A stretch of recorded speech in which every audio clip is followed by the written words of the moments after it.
In today's video, I'm going to teach you how to center text in Google Sheets. Messy alignment can make even well-organized data feel hard to read, so let's clean it up by centering your text both horizontally and vertically, the quick, reliable way. Start by selecting the cells you want to tidy up. You can click a single cell, drag across a range, or highlight your entire table if you want a consistent look everywhere. Once your selection is in place, look to the top toolbar for the horizontal align icon. It looks like a set of stacked lines with the middle line emphasized.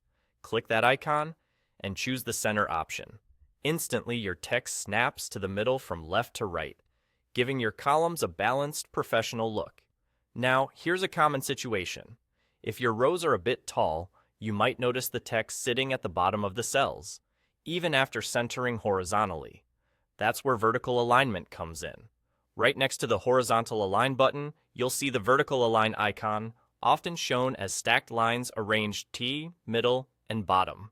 Click it, then choose the middle option. This moves your content to the center from top to bottom, so each cell looks neat and well proportioned. If you want a consistent, polished sheet, apply these two alignments to your whole table. With everything centered both ways, headers and values line up cleanly, and your data becomes easier to scan at a glance.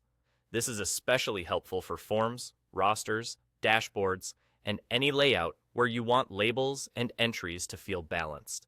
A few quick notes as you work. Centering changes only how the text sits inside each cell. It doesn't alter the content, numbers, or formulas, and it won't affect sorting or calculations. If some cells are merged, centering still behaves as expected, placing the content in the true middle of that merged area. Also, if a cell contains long text, alignment won't change whether it wraps to a new line. It simply positions whatever is visible inside the cell. Alignment settings stay with the cells too, so if you paste new data later, it will inherit the centering you already applied. Finally, a tip on style. Centering is great for labels, headers, and mixed content because it creates visual harmony. For number-heavy columns, some people prefer right alignment for comparison. But if your goal is a balanced, presentation-ready sheet, centering both ways keeps everything visually consistent. That's all there is to it. Select your cells, center horizontally, then center vertically, and apply across the range you care about.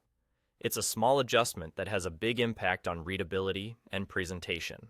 Try it on your next sheet and enjoy how clean and professional your data looks.